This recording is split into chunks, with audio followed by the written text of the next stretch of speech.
On passe à présent à regard croisé. Nous allons parler ce soir de l'Afrique où la barre symbolique des 1000 morts a été franchie dans la pandémie à coronavirus. Nous irons aussi au Gabon. Là-bas, Ali Bongo annonce la création d'un fonds personnel de 2,1 milliards de francs CFA.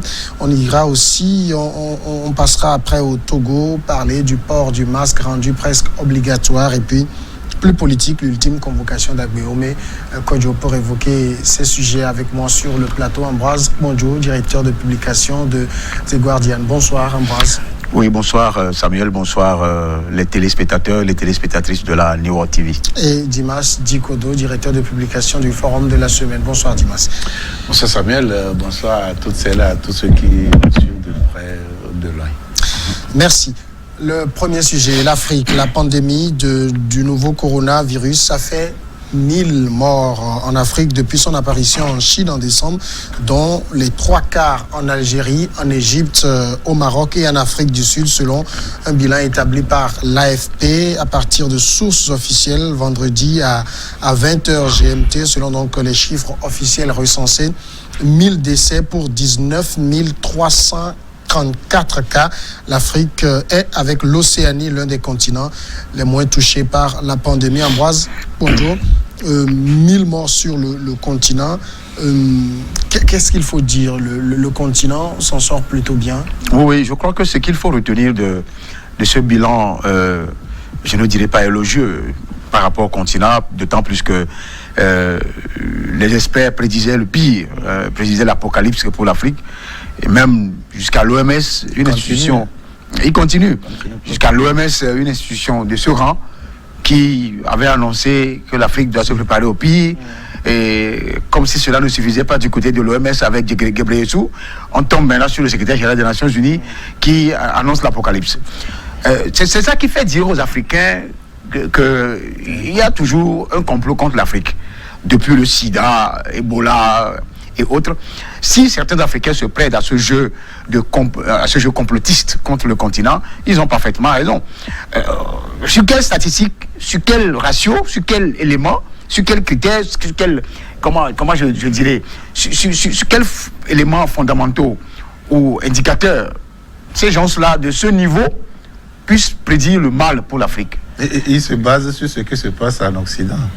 Et au même moment, pas plus tard qu'aujourd'hui ou hier, l'OMS est revenu sur ses propos de se préparer au pire en disant que l'Afrique a l'expérience dans ça. Non, c'est-à-dire il faut qu'on quitte dans ça. Il faut que les intellectuels africains, je ne parlerai pas d'intellectuels africains, même si certains aujourd'hui ont les mains liées par les laboratoires mondiaux, planétaires, il faut qu'ils soient conscients de ce qu'ils affirment, ce qu'ils disent à l'endroit du monde. L'Afrique ne regorge pas des gens tarés. L'Afrique regorge plus d'intellectuels aujourd'hui, tout simplement parce que ils ont appris à l'école des Blancs. Et au-delà de ce qu'on a appris, il y a des gens, quand ils apprennent à votre école, il arrive des fois, ils vous dépassent. C'est ce qui risque d'arriver. Et on a l'impression que ce continent est envié par des gens véreux. On ne sait quoi, il y a des Blancs qui aiment l'Afrique, de par la diversité, l'hospitalité que l'Afrique offre, et de par sa richesse environnementale, écologiste et humaine. Mais au-delà de ça, il y a toujours des mécréants aussi qui sont de l'autre côté de la Méditerranée, qui pensent qu'ils détiennent tout. Aujourd'hui, le coronavirus a démontré que tout ça là, on n'a aucune puissance. Ça, c'est Dieu qui contrôle le monde. Dieu les a terrassés, tout ça là. Je ne souhaite pas que cette maladie fasse plus de victimes, et je prie pour que ces morts-là diminuent un peu sur le continent américain. Oui, que ça s'arrête. Maintenant, parlant des 1000 morts dont on parle l'Afrique, revenant même aux chiffres réels qui sont communiqués, c'est étonnant qu'un continent de plus d'1,2 milliard d'habitants puisse compter 1000 morts. C'est incommensurable, c'est étonnant. Alors qu'il y a des matières, il y a des matières grises ici. Je prends juste le cas de mon pays, le Togo, avec le professeur Iou, il y a le professeur Didibril, il y a le professeur, nos éminents professeurs. Je me rappelle de Tidjani qui est décédé, c'est un terrible infectiologue que le Togo a perdu, comme ça. C'est lui qui s'occupe de la section tuberculose au CHU. Il est décédé, ça fait 2-3 ans. Et qui font un effort, d'ailleurs ils sont à plus de 50 guérisons liées à cette maladie. C'est une prouesse. il faut applaudir ces messieurs-là. Ça, c'est un. De deux, je crois qu'il y a ces derniers jours des efforts qui sont faits du côté du gouvernement, même s'il y a toujours à reprocher, surtout au niveau de la commande de certains intrants et des respirateurs, parce qu'il y a toujours des gens qui ont leur nez, qui ont des appétits gloutons. Quand ils prennent tout pour un fonds de commerce. Les gens ont pris le PND dans ce pays comme un fonds de commerce. Aujourd'hui, c'est le coronavirus qui devient un fonds de commerce. Non, ici, c'est le président même qui dirige tout. Donc, mais le président dirige tout, le président ne peut jamais lui-même commander directement de la Chine. Oui, mais maintenant, pour finir, je crois que il faut applaudir les médecins africains de par l'expérience de l'Ebola en Libéria et en Sierra Leone et en RD Congo tout récemment, même s'il y a 2 cas qui ont été encore répertoriés, et de la tuberculose. Ce sont ces maladies-là qui ont donné une expérience forte aux médecins, aux chercheurs africains pour contenir le mal. D'accord. Alors, c'est l'Afrique, à la date du vendredi dernier, comptait 19 334 cas. C'est une goutte d'eau dans la mer des 2 millions de contaminations mondiales. Ce qui démontre que même si l'OMS n'est pas remise en cause systématiquement comme le fait Donald Trump, en reprochant des choses exactes, mais terribles à l'organisation mondiale, ça veut dire que l'OMS doit revoir sa manière de concevoir les choses, du moins vis-à-vis de l'Afrique. Les prévisions de l'OMS envers l'Afrique ont toujours raté. De tout le temps. Ça peut s'expliquer autrement. Peut-être c'est le pire qui nous annonce à chaque fois, qui nous fait préparer au point de surmonter cela. Oui. Psychologiquement et matériellement aussi sur le terrain. Ou bien ils veulent faire du copier-coller. C'est-à-dire copier ce qui se passe exactement en Occident pour coller à la réalité africaine. Or, chaque continent, chaque pays a sa réalité. Et vous avez vu que même en Afrique, il y a des Afriques. L'Afrique du Nord n'a rien à voir avec l'Afrique subsaharienne. Vous voyez. Et donc, vous avez vu que les chiffres sont plus élevés au niveau de l'Afrique du Nord par rapport à l'Afrique subsaharienne. Ça veut dire que les réalités de l'Afrique subsaharienne ne sont pas les réalités de l'Afrique du Nord ni de l'Occident. Alors, à chaque fois qu'il y a quelque chose qui se passe en Occident, l'Occident se prend pour le centre de l'humanité.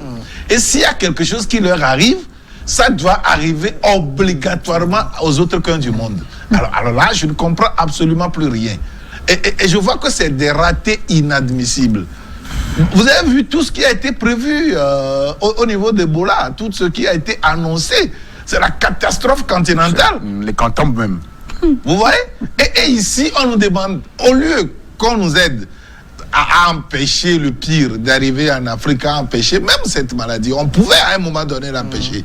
Quand on sait que c'est à partir des voyageurs, très tôt, on aurait pu, avec des indicateurs précis, amener nos gouvernants à arrêter ces vols-là vers l'Afrique. Parce que tous les cas ont été importés vers l'Afrique. Et donc, on pensait faire du laisser mourir un fonds de commerce pour dire que eux aussi ils vont trépasser en Afrique, on va s'en réjouir parce que nous sommes les meilleurs. Ça nous arrive, c'est comme l'anecdote de Jésus-Christ qui disait que si cela arrivait au bois vert, qu'en serait-il des bois secs? Et donc, ils pensaient que ça devait être ainsi. Mais nous avons nos réalités. Quoi qu'il en soit, si notre médecine traditionnelle n'est pas adopté de façon conventionnelle, mais cela n'en demeure pas moins que c'est utilisé chez nos parents. Moi, je vous assure que moi, dans mon village, quand cela va arriver à quelqu'un, ne pensez pas immédiatement qu'ils vont courir vers l'hôpital, vers le dispensaire qui se trouve là-bas. Ce n'est pas possible. Ils vont chercher leur mentholatum, comme l'a dit un président. Ils vont chercher leur premier baume là. Ils vont chercher leur Vitago. Ils vont chercher Kiniti. Ils vont chercher leur Egbe pour Yo. La Témésia, c'est ça. Oui, c'est ça. Madagascar, ça. Ils vont faire ces infusions-là. C'est ça leur réflexe premier. Et ça leur marche. ça leur marche. Mais regardez tout ce qui s'est passé à Tchévier, avec la dame qui a été testée positive.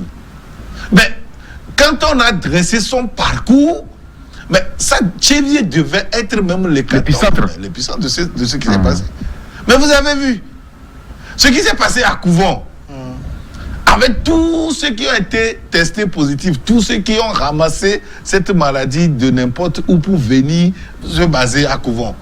Mais combien?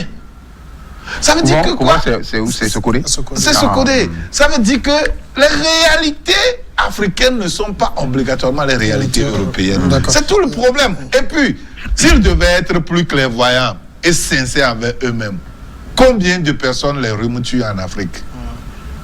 En Afrique, on ne se vaccine même pas contre les rhumes. Ça veut dire que, d'ailleurs, notre situation géographique, notre cadre ne s'y prête pas. Ça veut dire que dans une chaleur terrible, c'est aujourd'hui qu'ils viennent démentir ça. Mais tout le monde sait que les virus n'évoluent pas dans la chaleur. Tout le monde le sait. Et tout le monde sait que les virus sont gardés pour pouvoir préserver, contrôler les virus. À moins 50 degrés. À moins 181 degrés. C'est ça.